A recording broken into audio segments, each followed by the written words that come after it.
Gente, vamos lá. Qual é o nosso tema? A relação entre sagrado e secular, temporal e eterno. Por que a gente vai tratar desse assunto? Porque a relação entre essas duas dimensões da nossa vida não é algo simples, não é algo sempre claro. E eu mesmo posso dizer assim, a partir da minha experiência, que eu tive dificuldades para equacionar na vida cristã a relação entre eterno e temporal. Eu mexi no suporte aqui, agora ele está rebelde, vamos ver se ele fica. Eu tive minhas questões para relacionar temporal e eterno, sagrado e secular. E eu vou começar lendo um trecho do Richard Lovelace sobre teologia da vida cristã. Esse é o título do livro.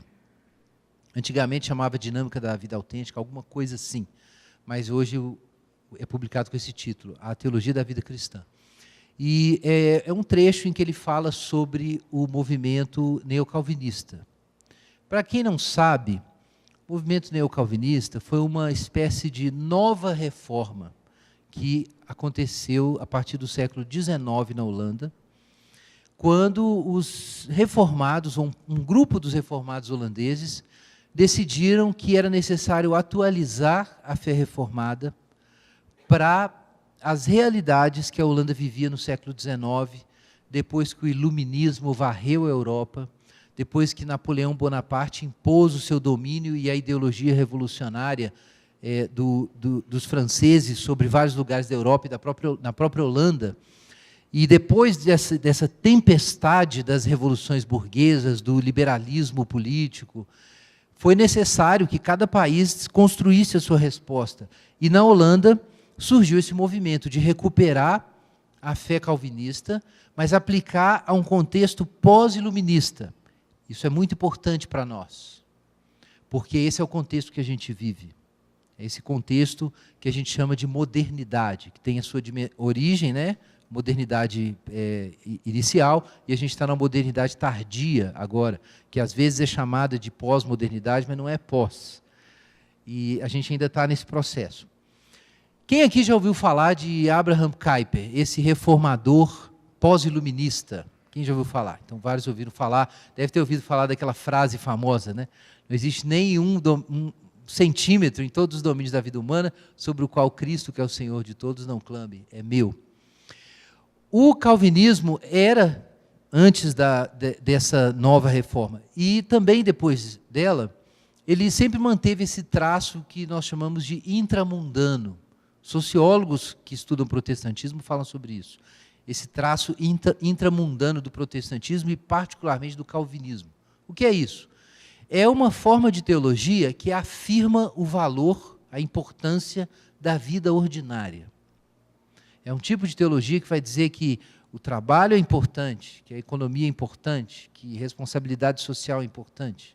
Então é um cristianismo intramundano, diferente do cristianismo, ou de partes do cristianismo medieval, que eram mais avertivas, que ensinavam uma evasão da história, do mundo, para a gente se concentrar nas coisas celestiais. Às vezes essa crítica é feita ao cristianismo medieval, às vezes visto até como escapista em alguns momentos. Então esse é o espírito desse protestantismo reformado, mas nas igrejas protestantes e no movimento evangélico em particular, desenvolveu-se desde o século XIX formas de espiritualidade bem escapistas, que enfatizam a vida do indivíduo com Deus, a autenticidade da fé, a experiência cristã individual, a evangelização, mas que eliminam qualquer dimensão temporal, histórica, conexão com o mundo, do mundo contemporâneo. Então, essa forma de cristianismo, nós chamamos hoje de evangelicismo. Existem formas de evangelicismo mais engajadas e menos engajadas, mas as menos engajadas são, sem dúvida nenhuma, evangélicas. Ora, irmãos, isso é uma coisa bem moderna, tá? A ênfase no indivíduo, na fé pessoal, na consciência individual, na autenticidade, esses são valores do homem moderno. Por isso a nossa fé evangélica, nós somos evangélicos, ela tem tanta penetração no mundo contemporâneo. É porque ela fala ao homem moderno. O homem moderno busca autonomia, busca liberdade, busca autenticidade. Isso vem desde o Renascimento. E aí surge uma forma de cristianismo que, ao invés de enfatizar a comunidade, o sacramento, a hierarquia, as autoridades religiosas, enfatiza o indivíduo, a autonomia. Vai dizer que você pode ter um relacionamento pessoal com Deus e direto, sem nenhuma mediação papal. Que você tem a sua consciência e deve seguir a sua consciência. Que cada crente com o Espírito Santo pode ler a Bíblia sem precisar de um magistério eclesiástico. Então, essa ênfase no indivíduo, vamos entender isso, irmãos. Ela tem sua base bíblica, ok? Mas é uma forma que o cristianismo protestante desenvolveu e que o evangelicismo aprofundou, que é bem adaptada ao mundo moderno. E ela tem muitos valores. Mas quando ela enfatiza apenas esse lado da autenticidade, da individualidade na fé, de você não apenas participar de uma comunidade que crê, mas você ter uma fé pessoal em Jesus Cristo, tudo isso é verdadeiro, mas enfatizar apenas isso é ainda se acomodar ao mundo moderno. É ainda se acomodar ao mundo moderno. Daí que muitos cristãos, como Kuyper, outros movimentos cristãos, se preocuparam com isso. Como é que a igreja, como é que os cristãos podem se conectar com o mundo? Os católicos buscaram suas respostas. Quem já ouviu falar do Vaticano II? Foi um grande concílio da Igreja Católica que buscava essa atualização e conexão com a vida moderna. E quem já ouviu falar de Lausanne, 1974? A maior conferência cristã do século XX, organizada pelos protestantes. Ora, isso foi o nosso Vaticano II, por assim dizer. Talvez não com a mesma profundidade teológica, mas com a mesma preocupação com a universalidade da fé, com o alcance da fé. Ora, isso é o momento em que os evangélicos se encontraram para discutir a missão. O que significa a missão no mundo de hoje? Nós não podemos manter a nossa fé só no nível privado. A gente precisa relacionar a nossa fé com o mundo público. Então, os evangélicos se reúnem e fazem aquela conferência missionária em que se conclui que a missão da igreja não é só evangelismo, é evangelismo e responsabilidade social. Ora, você vai ver os católicos fazendo algo assim, os evangélicos fazendo várias iniciativas desse tipo. O próprio ministério que eu estou envolvido, L'Abri, foi fundado pelo Francis Schaeffer e Edith Schaeffer em 1955, é um ministério que trata muito disso, da relação do cristão com várias esferas da vida. Com a arte, com a questão da razão, responsabilidade política e ética e por aí vai. Todas essas conexões da fé com a vida concreta. É uma ênfase desse ministério. Então, essa interrogação sobre a relevância pública, externa, objetiva da fé, é uma interrogação que vem sendo feita desde o século XIX e se aprofundou no século XX, e há várias respostas para isso, e há as respostas reformadas.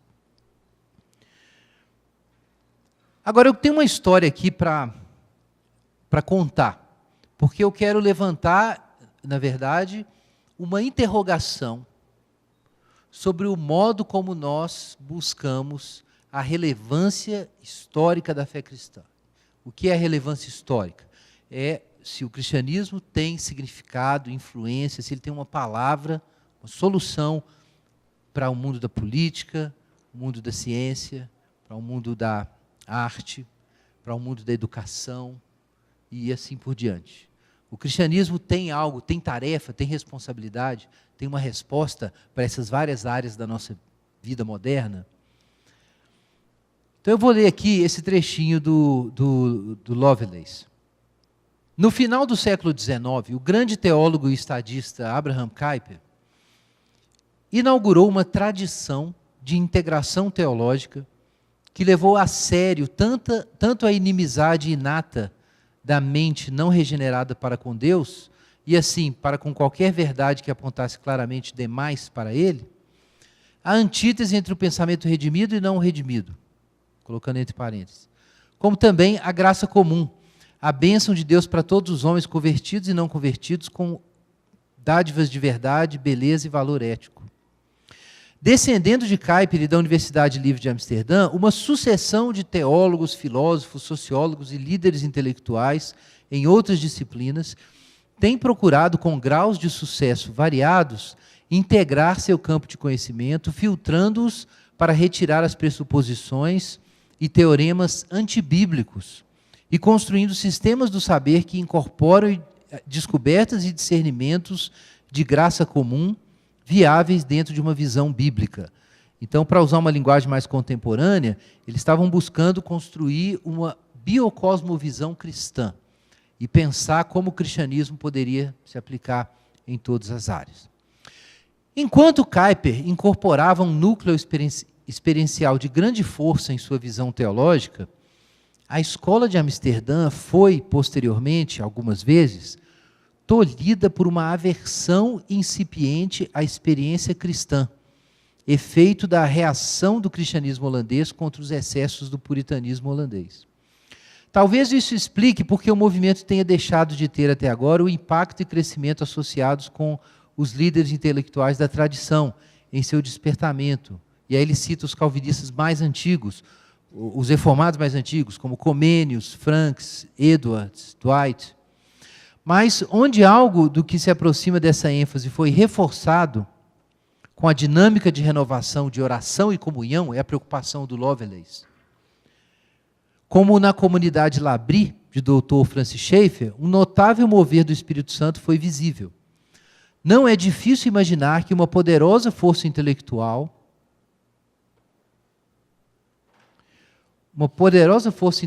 liberada na cultura ocidental, se a comunidade reformada tradicional e outros grupos confessionais entre as igrejas recuperassem as dinâmicas de renovação que caracterizaram os primeiros despertamentos. O que o Lovelace está dizendo? Que o neocalvinismo começou com um movimento muito forte, muito potente, dinâmico, teologicamente profundo, aplicando o cristianismo em várias áreas. Isso aconteceu. Mas, por alguma razão, essa dinâmica de renovação espiritual foi perdida no processo. Mas não foi perdida por todo mundo. E aí ele cita o Labri, que de fato começou com essa ênfase na realidade de Deus. Tudo começa com você encontrar a realidade de Deus na sua vida, no mundo, e aí você pode mostrar algo realmente relevante para o mundo contemporâneo. Essa é uma advertência importante. Eu tenho até uma historinha de que quando Schaeffer quando ele foi para a Europa, nos anos 50, ele foi enviado por uma missão fundamentalista para ensinar sobre cristianismo e ajudar as igrejas europeias, por causa da Segunda Guerra Mundial, tinha destruído tudo, então era necessário, a igreja europeia precisava de ajuda, e o Schaeffer foi lá para ajudar. E a certa altura foi organizada uma conferência na Holanda, e vários líderes holandeses estavam presentes, e entre eles foi um sujeito chamado Hans Rookmaaker. Quem já ouviu falar de Rookmaaker? Nem que seja pela música do Marcos Almeida. Nunca viram, gente? Eu leio Rookmaaker. Você, Jean-Paul Sartre, já ouviram isso?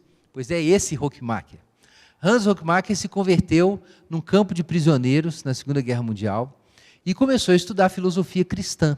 E acabou decidindo se tornar um estudioso das artes, mas com o objetivo de aplicar a visão cristã à história da arte. Esse era o plano dele. E ele fez um trabalho fabuloso. Tem um livro dele aí da editora Ultimato, chama A Arte Moderna e a Morte de uma Cultura. Essencial. Procurem esse livro, vocês que gostam de arte, que ficam pensando se o cristão pode pensar sobre isso ou não. O que foi, Murruga? Tem o livro aí. Opa, vendi mais um, hein? Então, Hans Rookmaaker. Gente, Hans Rookmaaker tinha se convertido, como eu disse, e ele conheceu o trabalho do Schaeffer e foi falar com o Schaeffer, né? E ele percebeu que o Schaeffer e os amigos dele estavam preocupados com o estado da igreja, mas eles não tinham muita profundidade para entender o que estava acontecendo na cultura ocidental, exceto o Schaeffer. Ele viu que o Schaeffer era diferente.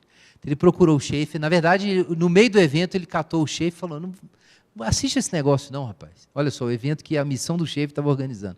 Ele puxou o Schaeffer para fora e falou assim: essa turma aqui não entende nada, vamos conversar lá fora. Eles mataram o culto, não estou recomendando nada aqui.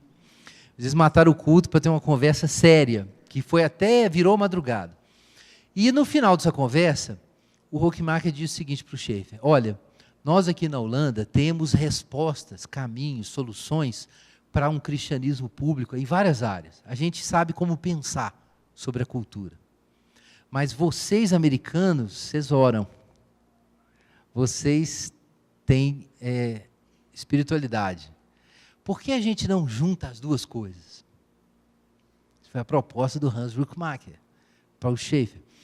E essa é a explicação do Ruckmacher para o Labrie. O Schaeffer tem a explicação dele, mas o Ruckmacher diz que uma das coisas que caracteriza o Labrie foi a junção de uma ênfase na relação com Deus e na piedade, que era típica do movimento evangélico americano, com as ênfases em um cristianismo intramundano do calvinismo holandês.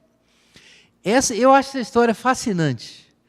O Lovelace provavelmente não sabia dela, mas ele observou alguma coisa ali. Ele viu alguma coisa que ele conta aqui nesse livrinho.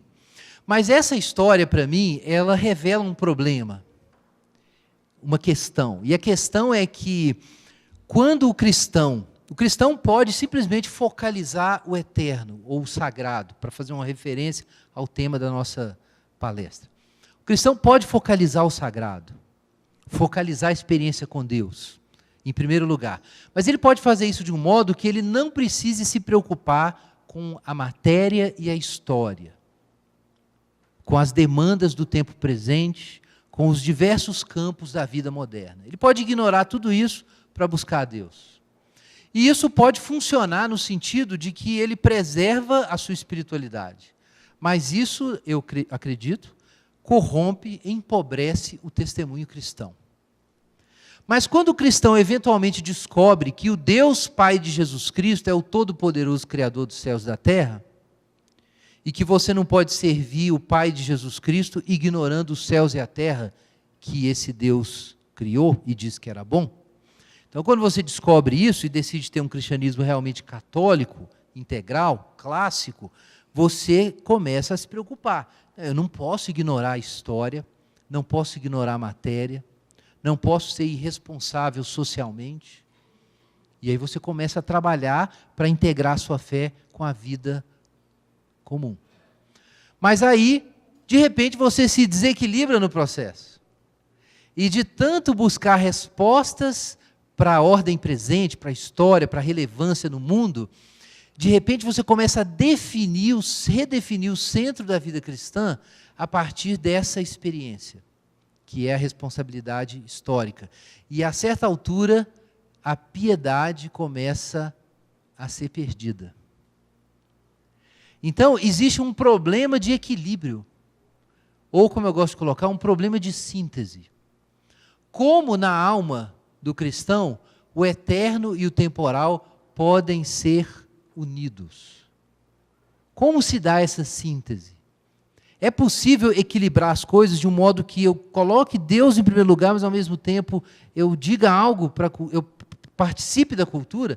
Tem jeito de fazer isso? Ou não tem jeito? Isso não é fácil. Que não é fácil, nós percebemos, porque via de regra, ou quase via de regra, quando cristãos decidem que eles precisam ter responsabilidade histórica, eles começam a escorregar nessa função. Mas eu preciso aqui lembrar, eu não falei sobre isso ainda, mas isso é muito importante, que faz parte da tradição protestante, não é uma invenção do movimento de missão integral, não é uma invenção do neocalvinismo, essa questão de que nós temos que dizer algo sobre o mundo, sobre a história, sobre política, sobre o que está acontecendo, a pobreza, a injustiça, a violência. Essas questões são questões nossas. Eu quero citar aqui um trecho, que é um clássico isso aqui. É um trecho de Dietrich Bonhoeffer, o livro Discipulado. É um dos clássicos de espiritualidade cristã, Discipulado. E esse é um dos textos assim que, desde sempre, captura a minha imaginação. É realmente uma das páginas mais belas aí da literatura teológica cristã, junto com alguns trechos de outros autores, como C.S. Lewis, sobre isso. Mas vejam o que diz Bonhoeffer. Lutero era monge, ok? Ele ia ser advogado, mas não queria saber disso. Ele ele estava preocupado com a sua alma e decidiu que ele ia ser monge. Depois teve uma experiência lá, né, numa tempestade, talvez vocês tenham já ouvido algo dessa história. E ele vai para o mosteiro. E o mosteiro teve sua importância histórica, ok? O próprio Bonhoeffer diz, o mosteiro foi importante. Ele foi importante para a Idade Média, para preservar a herança clássica, para ensinar a filosofia, a teologia para o homem medieval, depois que o Império Romano caiu. Se não fossem os mosteiros, a civilização ocidental não ia nascer. Ou pelo menos não da forma que nasceu. Mas veja o que diz Bonhoeffer sobre isso. O caminho de Lutero para fora do convento e de volta para o mundo constitui o ataque mais violento que o mundo sofreu desde os tempos da primeira igreja. A renúncia do monge ao mundo é brincadeira comparada à renúncia que o mundo experimentou por parte daquele que a ele regressara. O ataque agora era frontal. O discipulado de Jesus passaria a ser vivido no seio do mundo. Aquilo que em circunstâncias especiais e com as facilidades da vida monástica era praticado como realização especial, passava agora a ser algo necessário, ordenado a cada cristão no mundo. A obediência perfeita ao mandamento de Cristo deveria acontecer na vida profissional de todos os dias. Assim se aprofundou de forma imprevisível o conflito entre a vida cristã e a vida do mundo. O cristão atacava o mundo de perto. Era agora uma luta corpo a corpo. Maravilhoso esse trecho. Então, o que diz Bonhoeffer? Quando Lutero abandona o mosteiro e decide que vai ensinar o evangelho para o povo e se casa, então esse é o ataque violento. Porque agora o cristianismo não é uma coisa vivida dentro do monastério e nós, os cristãos batizados, nos arrastamos aqui nesse mundo caído, aguardando o purgatório, não é nada disso. Agora o monge abandona o monastério e diz, olha, a vida cristã tem um lugar para ser vivida, aqui, agora, e ele se casa. Então agora o cristão casado tem as mesmas obrigações que o padre tinha, porque o padre é casado também. Então o cristão não pode mais dizer, para você é fácil, você não tem mulher. E vice-versa. Não é possível mais. Agora ninguém pode dizer, não, mas eu não posso me dedicar à oração, porque eu sou sapateiro. Não importa. Você tem que ser cristão onde você está. O cristianismo sai do convento e invade o mundo. Então, a reforma protestante foi muito importante por isso. Um outro trecho, também de Bonhoeffer, acho que esclarece um pouco as coisas, o livro Ética.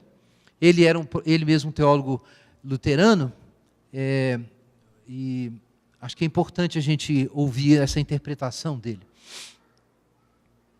Em seu retorno para o mundo, Lutero visava a responsabilidade integral diante do chamado de Cristo. Diante dessa, a solução monástica peca em dois sentidos. Ela limita o espaço da vida realmente responsável aos muros do convento e só consegue entender como falso compromisso essa vida em que o sim e o não contidos no chamado de Jesus Cristo para a existência no mundo devem ser unidos na responsabilidade concreta diante desse chamado.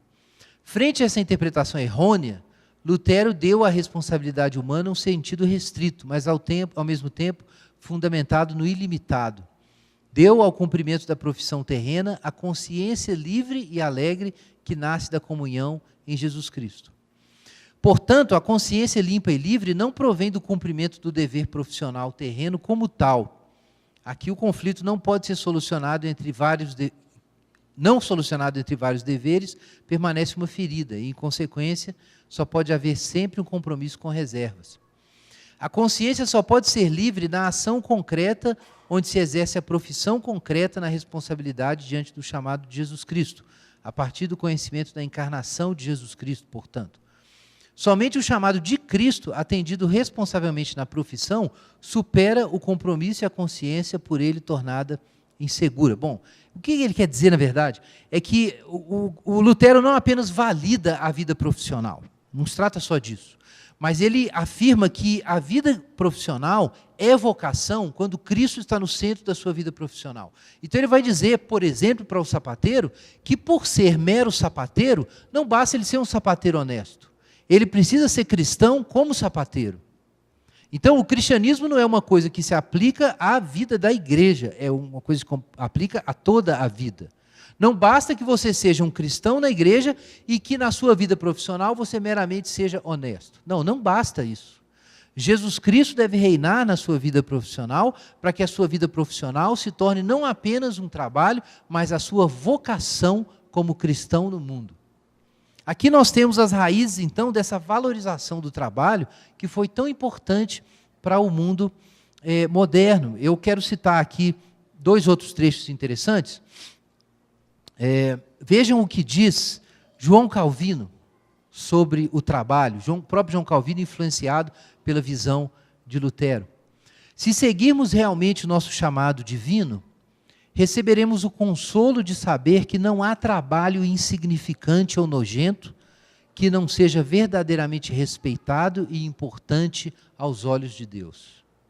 Então, como Lutero dizia que o sapateiro está glorificando a Deus, assim como o padre ou como o pastor, Calvino vai dizer que todas as atividades profissionais são parte do chamado divino, são aspectos do nosso chamado divino, e nenhuma é nojenta ou indigna. No mundo medieval havia esse tipo de mentalidade, que algumas atividades são mais divinas do que outras. Na Reforma Protestante se entende que todas as atividades são divinas. Você pode ser um comerciante, você tem que ser um comerciante para a glória de Deus. Você é um artesão, você deve ser um artesão para a glória de Deus. Você é um soldado, você será um soldado para a glória de Deus. E assim por diante. Então, de repente, toda a vida é santificada. A vida comum começa a ser santificada. Max Weber, posteriormente, vai observar que essa nova ética do trabalho, que observa um significado religioso e espiritual no trabalho, foi muito importante para a sociedade moderna. E, na sua crítica, até mesmo para o surgimento do capitalismo. Isso alguns vão tomar como um defeito do protestantismo, outros vão tomar isso como uma virtude. Eu não vou entrar no mérito agora, que seria um outro assunto. Mas é muito interessante essa observação de Weber, que isso começa com Lutero, quando ele vai traduzir o termo vocação, ou chamado, lá em Coríntios 7, em alguns outros lugares, e ao invés de usar o termo, inclusive em alguns lugares onde se usa o termo trabalho, ele usa um outro termo que tem um sentido de vocação, e aí ele altera a compreensão de trabalho na cultura alemã, e isso vai afetar todo o cristianismo. André Bieler, no livro bem conhecido, A Força Oculta dos Protestantes, diz o seguinte: Calvino, fundamentando-se nas Escrituras, é um dos raros teólogos a pôr em evidência com tanta clareza a participação do trabalho do homem na obra de Deus. Descartes conferiu ele ao labor humano dignidade e valores espirituais que jamais teve no catolicismo escolástico e ainda menos na antiguidade. Esse fato irá ter grandes repercussões no desenvolvimento econômico das sociedades calvinistas. Então, a descoberta do significado histórico da fé cristã, da ética do trabalho, isso é apenas uma das descobertas do protestantismo. Mudou a história, mudou a sociedade europeia e nos influencia até hoje. Então, são sinais de que o cristianismo tem um significado público, de que, de fato, a missão envolve responsabilidade social. Isso não foi inventado no século XX, não foi Kuyper que inventou isso, não foi a teologia de missão integral que descobriu isso. O cristianismo, na Reforma Protestante, tinha um impulso católico e integral desde o princípio. Ele estava presente. A valorização das artes, a valorização da ciência, a valorização do trabalho. Por isso, a Revolução Científica desenvolveu-se tão bem nos contextos protestantes. Tome alguém como Johannes Kepler, por exemplo, foi o astrônomo que demonstrou que as órbitas dos planetas são elípticas e não circulares, e fez várias outras observações. Ele era um luterano devoto. E, a certa altura, numa das cartas dele, ele diz o seguinte, que ele pensava que ele queria muito ser um teólogo. Mas, a certa altura, ele descobriu que Deus também era glorificado por meio do seu trabalho como astrônomo. Isso é muito interessante. Havia uma objeção na consciência de Kepler contra ser um astrônomo. Qual era a objeção? É que ele queria glorificar a Deus, e na cabeça dele, você glorifica a Deus sendo teólogo.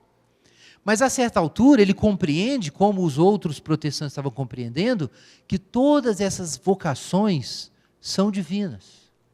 Então, agora ele entende que Deus é glorificado por meio do seu trabalho em astronomia. Irmãos, isso aconteceu em vários setores da sociedade europeia. E por isso nós temos, então, essa contribuição da reforma para a ética do trabalho, para a revolução científica, para a nova política que se desenvolve, que reconhece os direitos individuais, os limites das autoridades. E são várias contribuições, não é o caso da gente detalhar isso. Então, eu estou destacando nesse momento que tem a sua justificação, essa ênfase na responsabilidade histórica dentro do protestantismo. Então, quando Kuyper propõe isso, e quando os neocalvinistas dizem a gente precisa mostrar o senhorio de Cristo em todas as áreas, a gente precisa estudar filosofia, ir para a ciência, se envolver com a sociedade, isso não é uma inovação. Isso faz parte do espírito do cristianismo. Isso expressa a verdade que Deus é soberano sobre tudo e de que Jesus, por meio dele, todas as coisas estão sendo reconciliadas com Deus. Que Jesus, a segunda pessoa da Trindade, o Verbo, não apenas criou a matéria, mas se uniu à matéria. Deus se casou com a matéria e com a história, na pessoa de Jesus. Então essas coisas têm que ser importantes, elas têm que ter significado. Agora, isso estabelecido, a gente precisa lidar com a questão levantada pelo Hans Huckmacher, a questão levantada pelo Lovelace. E a gente precisa lidar com o fato de que não poucos cristãos que conhecem visões de responsabilidade histórica, como, por exemplo, a teologia da missão integral, de repente começam a ficar mais devotos da transformação social do que de Jesus. Por que isso acontece? Por quê? Aí tem gente que fala assim, não, o defeito é a teologia de missão integral. Não. O que é teologia de missão integral? Talvez esse nome não seja exato, mas a missiologia, né, da integralidade, o que ela ensina? Ora, que o evangelho todo deve ser pregado para o homem todo, aplicado ao homem todo, e para todos os homens. O que pode estar errado nisso? Perfeitamente correto, bíblico, católico. Católico no bom sentido, no sentido da nossa fé clássica. Se tiver algum católico romano aqui, eu não quero dizer que você é o mau sentido. Mas católico no sentido universal é perigoso também, né? Mas essa piada é pronta. Mundial, não, é cósmico. Está difícil, mundial, universal, católico. Cósmico, mas o termo correto é católico. Esse é o termo correto.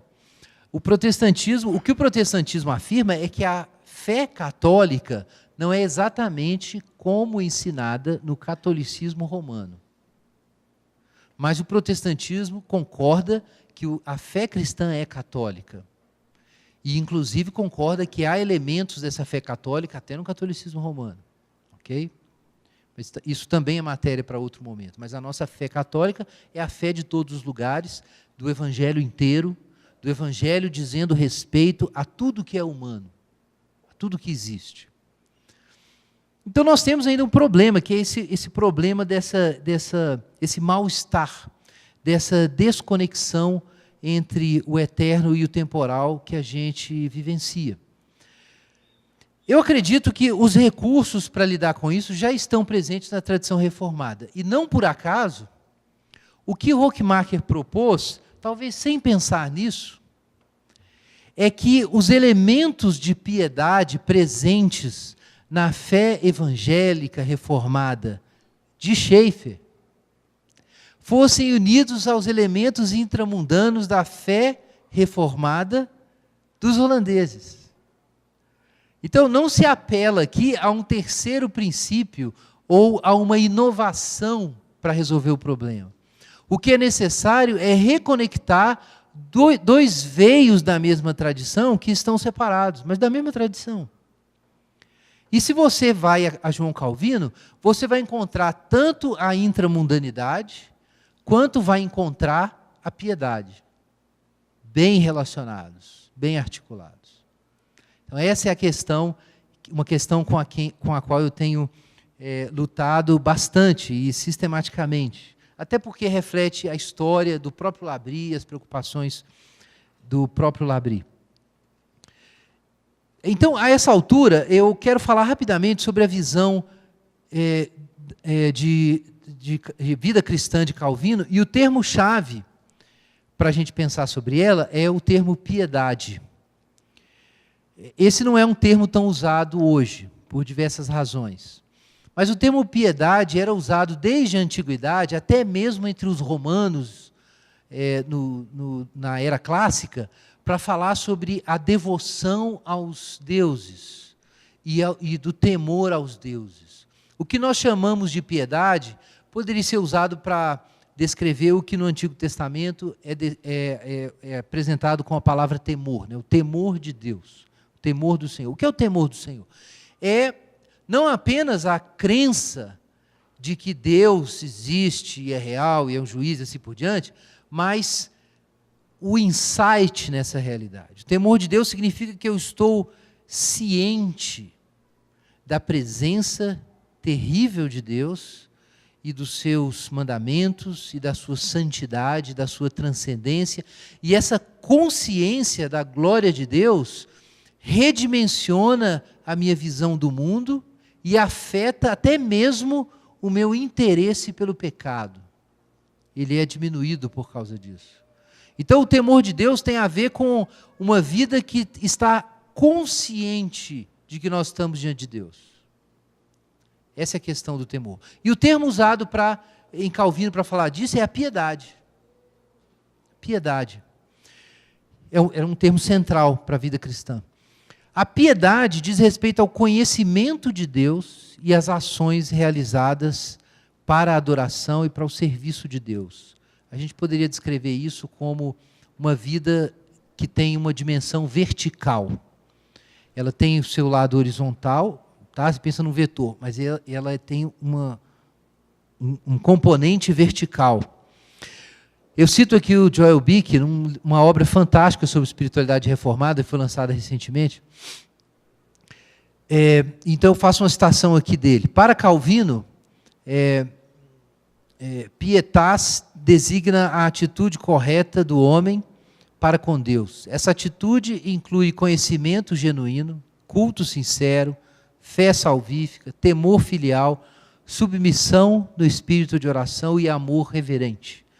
Vejam que aqui não se trata apenas de concordar com certas afirmações teológicas, mas disposições de espírito associadas a uma consciência da presença de Deus.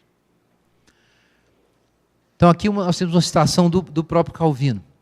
A verdadeira piedade consiste em um sincero sentimento que ama a Deus como Pai, enquanto o teme e o reverencia como Senhor. Abraça a sua justiça e teme ofendê-lo mais do que a morte. Em outro trecho, nas Institutos, Calvino diz: chamo piedade aquela reverência unida ao amor de Deus, ao qual o conhecimento de seus benefícios induz. Isso aqui às vezes é chamado no contexto evangélico hoje o tal primeiro amor. Isso às vezes é chamado assim. É aquele sujeito que de repente descobriu Deus e descobriu que a coisa é de verdade. Então ele não tem sossego, o tempo inteiro Deus. E ele está ciente dessa realidade de Deus, ciente. Ela aquece a sua alma. Ora, isso é a piedade. A piedade é um sentido da divindade. É um sentido da realidade das coisas espirituais. Isso que Calvino chama de piedade é o que Francis Schaeffer chama de a verdadeira espiritualidade, no livro A Verdadeira Espiritualidade. E a linguagem do Schaeffer para falar sobre essas coisas é a linguagem da realidade de Deus. Onde está Deus de fato? Deus não pode ser uma ideia para mim. Eu preciso estar ciente dessa realidade de Deus. E se nós somos uma comunidade que está ciente da realidade de Deus e vive isso, a certa altura as pessoas vão começar a fazer essa pergunta: cadê isso que eu não estou vendo, mas está lá? Os cristãos, na sua vida de fé, amor e esperança, se tornam demonstrações da realidade de Deus. Por isso é muito importante a piedade. Não só a ética, as boas obras, mas a piedade. Porque na piedade você dá testemunho de que existe uma presença divina que talvez o sujeito não consiga perceber, mas você está percebendo. E ele sabe que, ele pode não saber da presença de Deus, mas ele sabe que você sabe alguma coisa que ele não sabe. Tem alguma coisa acontecendo ali. Existe uma fonte invisível alimentando aqueles comportamentos, aquelas emoções, aqueles estados de alma, aqueles projetos e a própria vocação do sujeito. Então a piedade é esse lado vertical. Há muito o que dizer aqui, mas o foco da piedade seria a glória de Deus. Então, se a gente fosse pensar nisso, ora, Calvino vai dizer que a finalidade do estudo teológico, do trabalho da igreja e tudo mais, na verdade é emular a piedade. Porque a piedade é o cumprimento do primeiro mandamento, amar o Senhor Deus de todo o coração, alma, entendimento e todas as suas forças, e amando a Deus de forma genuína, isso vai desembocar em amor ao próximo, e aí então a dimensão horizontal da fé cristã. O primeiro mandamento é a dimensão vertical, e o segundo mandamento a dimensão horizontal, né? As duas partes da lei, a primeira tábua e a segunda tábua. Do que trata a primeira tábua? Da piedade. Não ter outros deuses, não fazer imagem de escultura, quer dizer, falsas mediações da divindade, não usar o nome de Deus em vão, guardar o sábado com o que isso significa, né, que o descanso divino é mais que guardar um dia da semana, honrar o pai e a mãe, de onde nós aprendemos a tradição. Ora, isso é o dever da piedade. E depois nós temos a segunda tábua, que são os outros mandamentos, que falam da proteção da vida e do respeito ao outro, de você não cobiçar o outro e, consequentemente, não destruir a vida dele para tapar o seu buraco, porque você não tem Deus na vida. Então, a piedade e a justiça resumem as duas tábuas. Isso não resume também os profetas? Os profetas atacavam a injustiça cometida pelos poderosos e atacavam a idolatria que justificava essa injustiça. Então, a tarefa da igreja é pregar que só existe um Deus e pregar a lei de Deus para os homens. E isso é piedade e justiça. Mas a gente não pode falar só de justiça, porque justiça é só o horizontal. E parece então que essa é a tentação, é que falando sobre a relevância temporal e sobre a justiça, sobre o amor ao próximo, sobre a relevância das coisas humanas, de repente a gente tem a justiça, mas não tem mais a piedade. A gente perde a dimensão vertical na espiritualidade.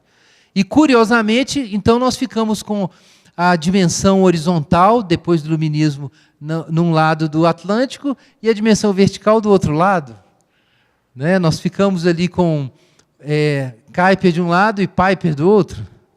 Talvez eu esteja sendo até injusto aqui com o Piper, não é que ele não estaria preocupado com a relevância histórica, mas a ênfase, por exemplo, em Piper, que bebe de Jonathan Edwards, que bebe de Calvino, é a ênfase na piedade, sem dúvida nenhuma. Eu sempre recomendo o pessoal, olha, é legal, gente, é legal ler Kuyper for Piper, ok? Mas leia Piper antes de Kuyper. Porque a gente precisa considerar as duas dimensões. Eu também não quero ser injusto com Kuyper, ok? Kuyper era muito equilibrado. O desequilíbrio não veio com ele, veio depois. Mas esse equacionamento é um problema de espiritualidade cristã.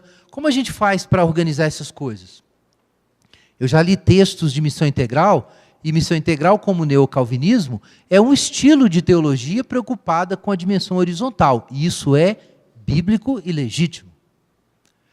Mas eu já li textos de teologia de missão integral em que se afirma claramente que o foco da vida cristã é a plenitude da vida humana na história.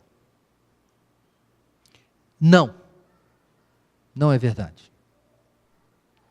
Porque de acordo com Colossenses capítulo 1, todas as coisas foram feitas por meio dele, Jesus, e para ele.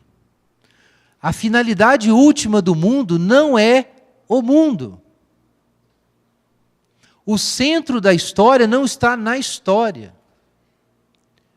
Todas as coisas temporais existem por causa das coisas eternas. O homem existe por causa de Deus. É o que diz o Catecismo de Westminster, logo na abertura. Qual é a finalidade última do homem? Qual é a finalidade maior do homem? É glorificar a Deus e gozá-lo para sempre. Então, a dimensão vertical da fé cristã não pode ser perdida enquanto nós descobrimos a dimensão horizontal. Um esforço consciente relacionado à piedade precisa ser feito, precisa ser mantido. Do contrário, a descoberta da história pode se transformar para nós em um caminho de secularização. E aqui algumas advertências de teólogos clássicos vêm bem a calhar. Eu vou citar aqui alguns desses autores. Vejam aqui, por exemplo, o que diz Agostinho de Hipona. E nós, protestantes, somos agostinianos, né? Os católicos são tomistas e a gente é agostiniano. Perambulamos distantes de Deus. Se desejamos retornar para a casa de nosso Pai, esse mundo deve ser usado e não desfrutado. Para que assim as coisas invisíveis de Deus sejam vistas claramente, sendo entendidas pelas coisas que são criadas, isto é, por meio do que é material e temporário, podemos apreender o que é espiritual e eterno. Então aqui nós temos Agostinho, em A Doutrina Cristã, falando sobre introduzindo essa doutrina do o ut e frui, né? O uso e a fruição. E segundo Agostinho, a gente pode usar as coisas temporais. Mas o que ele quer dizer quando ele diz que nós não devemos desfrutar? Ele não está sendo chato. O que ele quer dizer é que o nosso coração não pode se perder nas coisas temporais.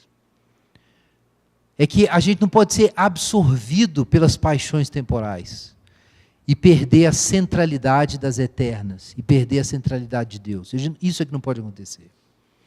Então, o que Agostinho propõe é que a síntese entre o temporal e eterno seja feita, mas ele compreende que ela é assimétrica, porque o eterno continua mais importante. Mesmo quando o temporal se torna relevante, o eterno ainda é mais importante. E o desfrute correto, que ele chama de uso do temporal, é um uso em que o temporal é transparente e em que, de algum modo, nós reconhecemos a glória de Deus que se mostra nas coisas temporais. Ora, por que as coisas temporais nos atraem? Porque existe nelas beleza. Mas de onde vem a beleza das coisas temporais? Vem de Deus. Os céus manifestam a glória de quem? De Deus. Por que a gente se apaixona pelas coisas criadas? Porque elas têm bondade. Mas de onde vem a bondade das coisas criadas? Vem de Deus. Daí Agostinho se entristece com a tolice que ele cometeu, e ele fala sobre isso nas Confissões, quando ele se apaixonava por corpos criados, que mostravam a glória de Deus, mas ele se esqueceu de Deus e se prendeu nessas coisas. E as coisas que eram para revelar a Deus, na verdade, se tornavam obstáculos e o impediam de chegar a Deus, porque as pessoas paravam ali nessa estação, na sua caminhada, que eram as coisas temporais, e não seguiam para o eterno. Vejam o que diz Tomás de Aquino, um dos grandes doutores da igreja cristã. A bem-aventurança do homem consiste, de algum modo, no uso correto das criaturas e no amor bem ordenado delas. E digo isso em relação à bem-aventurança do viajante. Nós somos viajantes, peregrinos. E enquanto peregrinamos, nós precisamos ter os nossos amores bem ordenados, para que a gente ame mais o que tem mais valor e ame menos o que tem menos valor, e as coisas que têm só um pouquinho de valor, a gente ame só um pouquinho. Isso é a ordem das afeições. É necessário ordenar. E ordenar significa que é necessário hierarquizar, e você precisa amar o que é mais importante mais. E aquilo que é absolutamente importante tem que ter o seu amor absoluto. Senão você se perde na jornada. Então é necessário organizar os afetos. Daí que a relação do eterno e do temporal é assimétrica. Porque o temporal é bom, mas é finito. Ele não tem mais valor do que o infinito. Então você não pode se esquecer disso e ficar maluco, enquanto você está se dedicando às coisas temporais e perder o horizonte divino que se mostra nelas. São Boaventura diz algo similar. O mundo inteiro é uma sombra, uma via e um rastro. Alguns vão se lembrar que no sermão Peso de Glória, C.S. Lewis diz exatamente isso. O mundo inteiro é uma sombra, uma via e um rastro. Um livro escrito por dentro e por fora. De fato, em cada criatura existe um fulgor do exemplar divino, misturado, porém, com trevas. Quando a alma vê essas coisas, parece-lhe que deveria atravessá-las da sombra para a luz, da via para o fim, e do rastro para a verdade, do livro para o conhecimento verdadeiro que está em Deus. Todas as coisas são sinaleiros, estão apontando para Deus. Tudo, repito, foi feito por meio dele e para ele. Dele, por ele e para ele são todas as coisas. Então, existe um destino. É muito importante isso que nós vemos aqui em São Boaventura. Ele fala do fim. O que é o fim? É o propósito, o alvo, o destino, o telos, a finalidade. O mundo tem finalidade. Então, você tem que olhar para as coisas temporais e pensar, para que essas coisas servem? E o que elas apontam? Essa é a forma da gente relacionar com o mundo. Tudo aponta para Deus, realmente, em última instância. Agora, eu falei de pessoas antes da reforma, mas como uma introdução. Vejam o que diz Calvino. E aqui a gente chega, então, no que nos interessa, a visão reformada. Não há um ponto intermediário entre esses dois extremos. Ou subestimamos essa terra, ou então ela terminará possuindo o nosso não razoável amor. Em consequência, se temos de algum modo desejos por tudo que pertence à eternidade, coloquemos nossos mais diligentes esforços em nos libertar dessas cadeias temporais. Qual seria o resultado de estarmos envoltos de forma constante na felicidade que essa vida oferece? Ainda com todas as maldades que nos rodeiam, nos custa reconhecer que esse mundo é um vale de misérias e que é de todo necessário despregar o nosso coração das coisas terrenas. Todavia, nossos constantes esforços para diminuir a estima por esse mundo presente, atenção para isso, não devem nos levar a odiar a vida ou a sermos mal agradecidos com Deus. De modo que, se não pudermos descobrir nada da bondade de Deus nelas, estaremos sendo ingratos com o nosso Pai. De maneira especial para os crentes, essa vida deve ser um testemunho da bondade de Deus, posto que tudo nela está destinado a contribuir para a sua salvação. Então, nesse livrinho maravilhoso que eu quero recomendar para os irmãos, que resume algumas coisas do livro 3 das Institutas, A Verdadeira Vida Cristã, de João Calvino, nós temos aqui a resposta perfeitamente equilibrada sobre como relacionar o eterno e o temporal. Qual é a resposta? É que as coisas temporais devem ser empregadas, usadas, e ele usa o termo útil exatamente na tradição agostiniana, elas devem ser usadas, mas elas são usadas como coisas temporais, na qualidade de coisas temporais. Isso significa que o nosso amor por essas coisas deve ser relativo. Nós estamos numa jornada, e enquanto avançamos nessa jornada, o nosso foco deve ser as coisas eternas, e não as coisas temporais.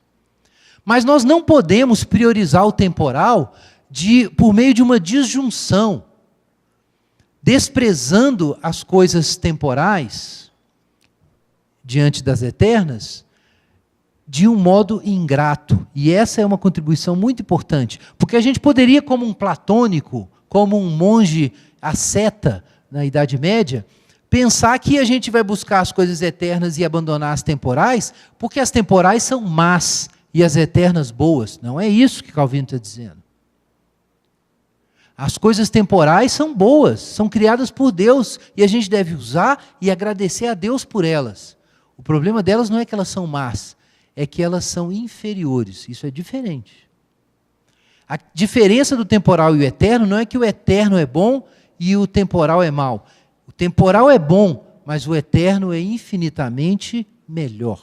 Essa é a questão. Então, é uma questão de equilíbrio. Então, nós devemos atentar para as coisas eternas e usar das coisas temporais. Nós não podemos ser idólatras e ter as nossas almas aprisionadas pelas temporais.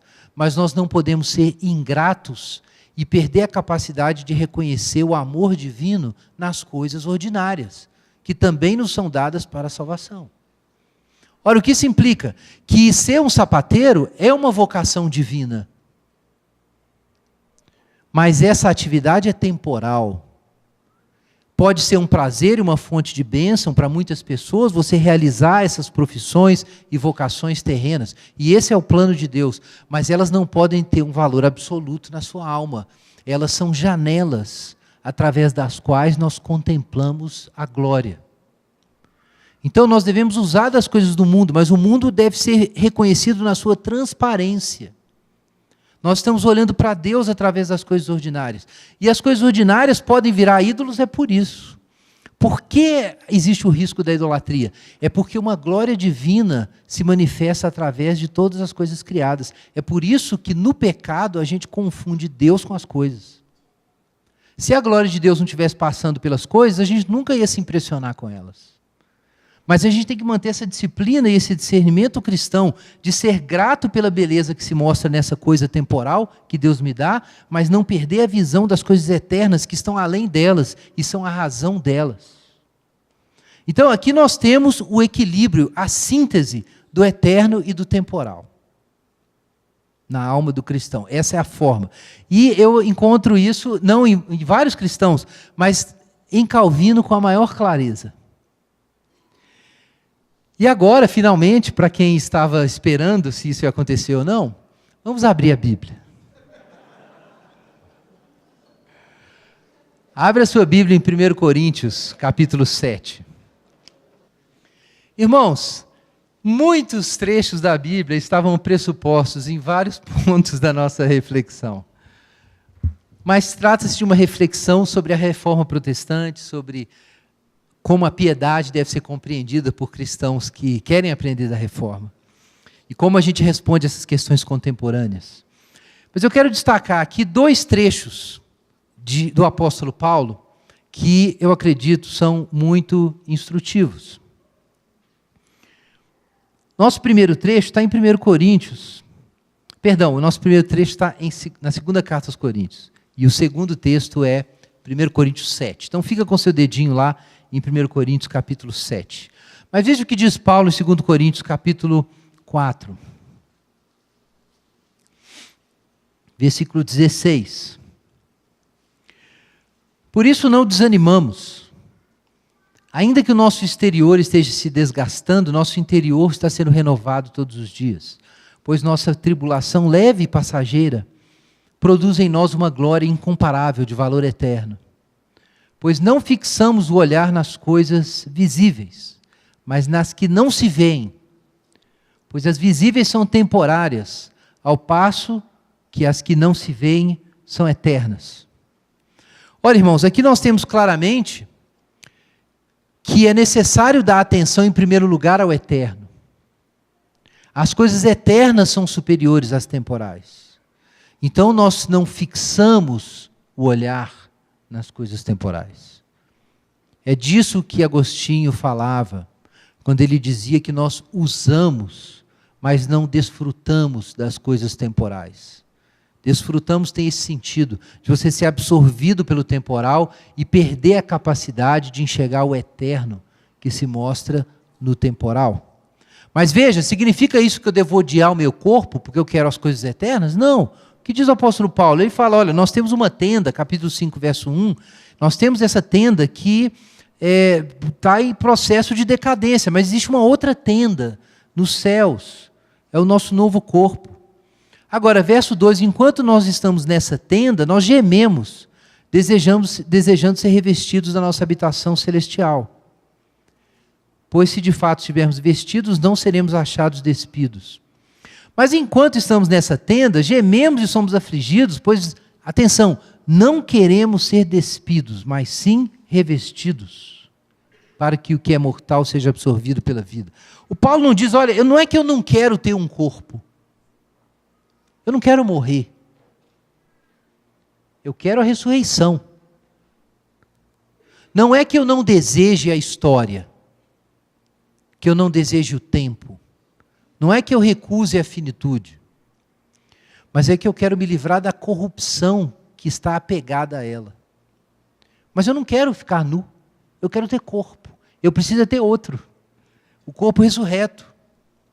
Então o problema de Paulo não é um problema platônico, eu quero me desligar da matéria para transmigrar para o mundo das formas eternas, não é isso. O problema de Paulo é de que forma as coisas temporais podem experimentar ascensão e participar da natureza da divindade. Essa é a questão. É de que forma as coisas temporais podem ser glorificadas e elevadas e participar da vida eterna. Então a questão não é não ter um corpo, mas ter um corpo imortal. A questão não é ter história e vida no mundo, mas essa vida ser mudada. Não se trata de abandonar a terra para morar no céu, mas de aguardar novos céus e nova terra. Então, irmãos, na teologia bíblica, na teologia de Paulo em particular, nós encontramos isso, o que a gente chama de síntese de eterno e de temporal. A gente abre mão do temporal por causa do eterno, mas a gente não nega o temporal.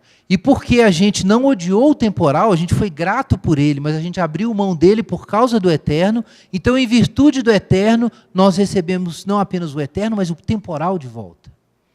Não é isso que Jesus ensina? Quem quiser salvar a sua vida, perde. Mas quem perder sua vida por amor de mim e do Evangelho, o que ele faz? O que acontece? Ele salva sua alma. Ele ganha a vida eterna. Não é o que aconteceu com Abraão? Quem prometeu para Abraão uma descendência e um filho? Deus prometeu. Mas mesmo assim, mesmo Isaac sendo um dom de Deus, o dom de ter uma história, de ter um futuro, de ter uma terra, esse era o dom. Abraão ter uma história, uma descendência. Esse era o dom de Deus. E aí Deus diz, você tem que entregar isso. Então, aquilo que era legítimo, não era pecaminoso, era legítimo, Abraão tem que entregar. E quando ele entrega aquilo, ele tem não apenas o eterno, mas o temporal de volta. E essa é a esperança cristã. Não é que a gente perde o temporal igual o budista. Porque a gente não precisa disso, porque a gente vai entrar no nirvana. Não. A gente quer o temporal. Mas a gente, para ter o temporal, nós precisamos submeter o temporal ao eterno.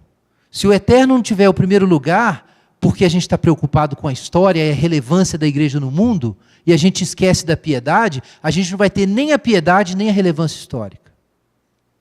Mas se nós tivermos a piedade e quisermos ter a relevância, mas a piedade estiver em primeiro lugar, nós teremos Deus e teremos também a missão. Então essa é a síntese do temporal e eterno. E agora a gente pode ir para Coríntios 7, a gente está concluindo. Veja só, Coríntios 7, quando Paulo está falando sobre vocação, sobre casar ou não casar, e é um texto riquíssimo, mas eu quero chamar a atenção apenas para um detalhe desse texto. 1 Coríntios capítulo 7, versículo 29.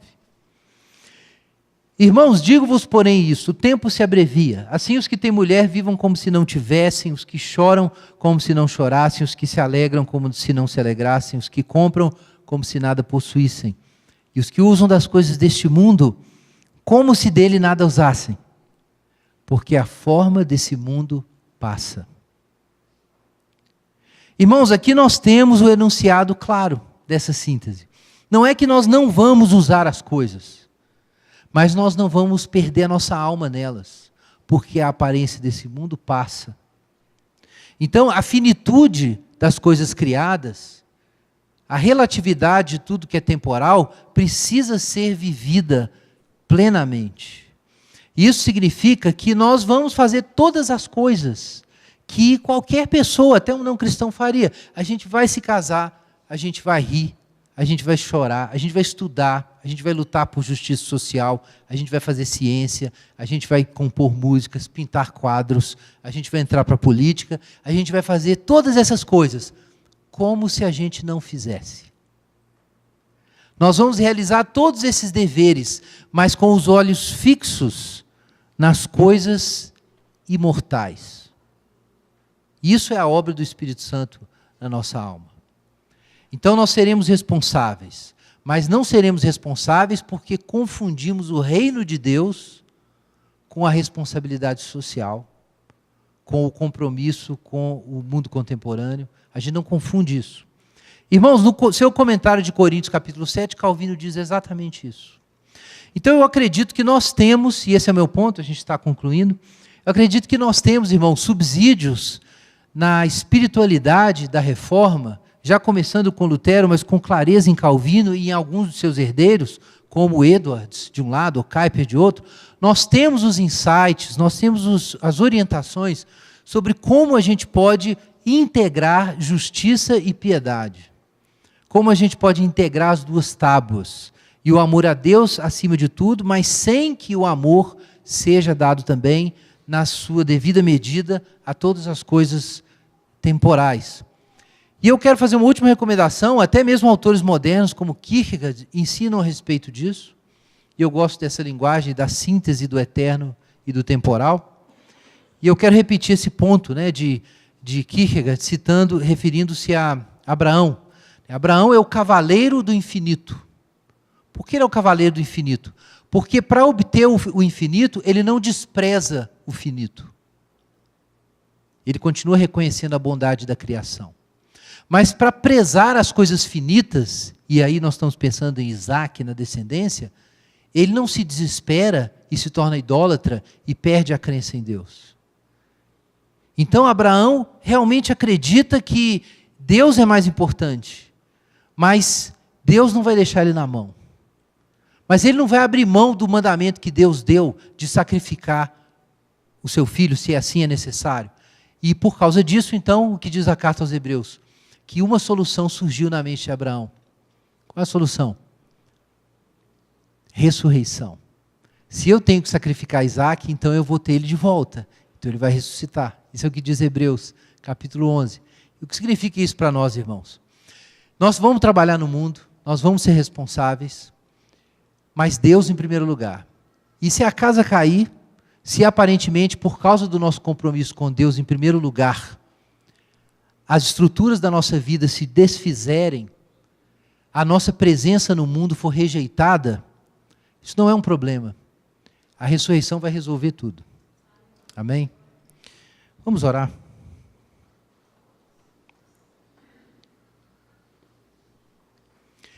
Pai Celeste, em nome de Jesus, nós pedimos ao Senhor socorro, sabedoria e a plenitude do Teu Espírito Santo, para que nós vivamos isso que o nosso irmão ensinou como o perfeito equilíbrio, para que nós possamos praticar a nossa vida cristã como o apóstolo Paulo ensina, dando devido valor às coisas que o Senhor criou, mas vivendo acima de tudo para a Tua glória, Deus. Em nome de Jesus nós oramos.